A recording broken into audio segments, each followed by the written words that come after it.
Olá, meu nome é Eduardo Starosta e esse é o canal Fora de Curva. Bom, gente, eu vou ter que admitir uma coisa para vocês. Gradativamente, eu estou começando a me sentir meio fora desse mundo. Eu estou vendo coisas que fogem à minha compreensão pessoal e isso é muito difícil de lidar. Eu estava fazendo uma pesquisa a respeito do metaverso para ver o que está acontecendo, e esse também já foi assunto de um vídeo anterior. E olha só que, a meu ver, maluquice. Teve uma empresa que gastou 24,3 milhões de reais comprando terrenos que não existem. Esses terrenos ficam num ambiente virtual de uma outra empresa chamada New York Republic Realm. Não sei, não conhecia essa empresa, mas ela simplesmente investiu em um ambiente virtual e está fazendo venda de imóveis nesse ambiente. Uma outra empresa comprou por 24,3 milhões. Não todos, alguns imóveis. Já um outro sujeito, mais dado a luxos, adquiriu também no metaverso, ou nesse ambiente virtual, um iate pela bagatela de 3,6 milhões de reais.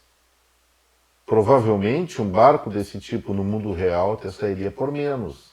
Nossa, coisa está tão no princípio, o que será que está acontecendo?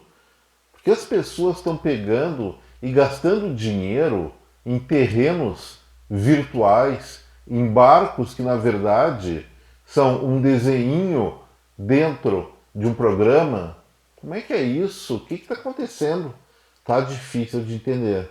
E talvez eu, pessoalmente, nunca vá compreender isso no seu significado total. Mas é um fato, já está acontecendo. Não é só Mark Zuckerberg que está pretendendo investir isso. Tem pessoas que já realizaram gastos fantásticos nesse tal de metaverso. E olha só que a gente não está falando de uma ou outra situação, não. Se a gente considerar que o ambiente dos jogos por computador que interagem na internet fazem parte desse universo, ou desse metaverso, vamos corrigir, um dado bem interessante. Essa indústria de games já é maior que o mercado de música e de filmes somados. Eu estou falando de alguma coisa da ordem de 300 bilhões de dólares. É muito dinheiro para algo que nós realmente não podemos tocar. Olha, fatos são fatos e não se briga com fatos, pode-se questioná-los. E questionando, só questionando, eu indago o seguinte: até onde vai essa realidade virtual? Será que ela vai tomar conta da vida de cada um, da vida das pessoas mais jovens no futuro? Porque a nossa realidade real está tão chata, tão enfadonha? Essa é uma questão que provavelmente não vai ser um economista que vai resolver. Temos que chamar filósofos, psicólogos, sociólogos para tentar entender o que está acontecendo e qual é o caminho que isso aí deve ter nos próximos anos.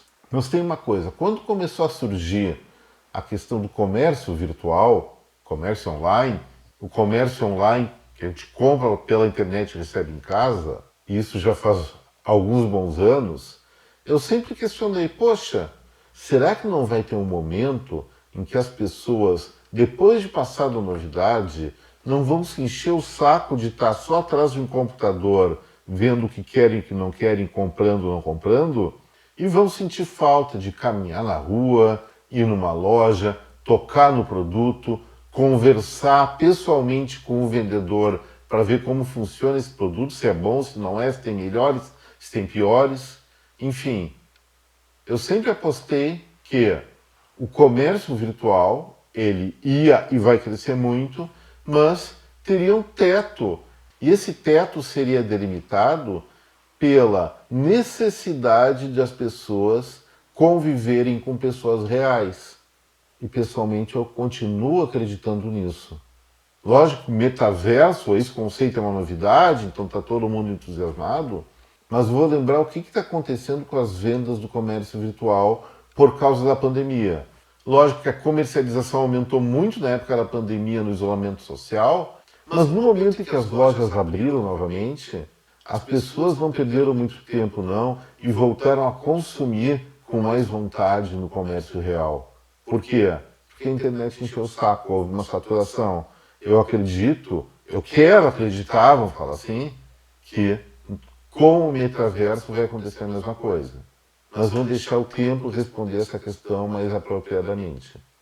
Uma outra questão que eu queria abordar, nesse domingo foi divulgado numa rede de televisão uma reportagem sobre a inadimplência, onde, de acordo com pesquisa do Serasa, 75% das famílias brasileiras estão endividadas e 3 em cada 10 inadimplentes estão desempregados. Bom, gente, vamos botar algumas ponderações aí. Em primeiro lugar, o fato de 75% dos brasileiros terem dívidas até pode ser uma boa novidade. A questão de fundo é que tipo de dívida esses brasileiros têm. Se for para investimento, excelente. Se for para realizar um sonho de consumo permanente, excelente. Mas se for, por outro lado, referente ao rotativo do cartão de crédito ou cheque especial, aí é uma má novidade. Então, em primeiro lugar, não podemos dizer um grande número de brasileiros está endividado como uma coisa ruim. Pode ser bom ou ruim. Segunda questão, 3 entre 10 inadimplentes estão desempregados. Olha, eu até pensei que eram mais. Isso nada mais é do que o chamado óbvio ululante. Mas vamos falar de dados reais, então. Eu vou pegar, então, a pesquisa que o Banco Central faz junto às instituições financeiras, avaliando a inadimplência que existe no setor. E aí, olha só o número. Em outubro do ano passado, a inadimplência das pessoas físicas era de 3,07%. Nesse ano, outubro também caiu para 2,97%. Ou seja, mesmo que de uma maneira muito reduzida, o grau de inadimplência das pessoas reduziu do ano passado para esse ano, pelo menos batendo outubro com outubro. E qual é a tendência dos próximos meses? É simples, pessoal. O que aconteceu dia 30 de novembro? Foi a data limite, não aquela de Chico Xavier, mas aquela para pagamento da primeira parcela do 13º salário. E seguramente parte desse dinheiro vai ser usado pelos trabalhadores para reduzir seu grau de endividamento e reduzir a inadimplência, contas em atraso, em dezembro. Então, esse indicador do Banco Central, inadimplência, deve cair ainda mais em dezembro. Uma perspectiva, então, interessante, mas sazonal. Especialmente em março, quando entra outras datas limites, como pagamento de IPTU, IPVA do carro, matrículas escolares, provavelmente o percentual da inadimplência vai aumentar novamente, mas dentro da normalidade tende a cair nos meses seguintes. É um ciclo, é sazonal, mas o fato é que, comparando outubro com outubro, que são os últimos dados disponíveis, houve sim uma queda da inadimplência das pessoas físicas. Mas falando em Banco Central, mais 2 assuntinhos sobre o Banco Central. O primeiro é que eles anunciaram que vão criar sua própria criptomoeda que vai correr em conjunto com o nosso real verdadeiro. A ideia é desenvolver essa moeda virtual para facilitar as transações. E também para uma coisa que eu venho alertando. As criptomoedas, sim, elas são uma invenção genial, especialmente associadas ao sistema de blockchain, que aumenta o grau de segurança dos ativos financeiros. Porém, a meu ver, é ilusão pensar que essas moedas privadas, vamos falar assim, e virtuais, elas vão durar muito mais tempo até o prazo no qual os bancos centrais do mundo entendam essa tecnologia, passem a desenvolver a sua própria criptomoeda e retomem com toda a plenitude a sua autoridade monetária. Eu digo para vocês, um país tem 2 formas de pagar suas contas. Uma é através do que a gente conhece mais a política tributária. Arrecada impostos, os impostos paga as despesas. Mas tem a segunda maneira, que é através da política monetária. Seja cobrando, aqui no Brasil existe impostos sobre a operação financeira, ou até mesmo lançando títulos e aumentando e diminuindo os juros de acordo com as necessidades de financiamento do seu próprio tesouro. E, lamento dizer novamente, os bancos centrais, pelo menos a esmagadora maioria deles, não vai abrir mão deste rico recurso público que é a política monetária.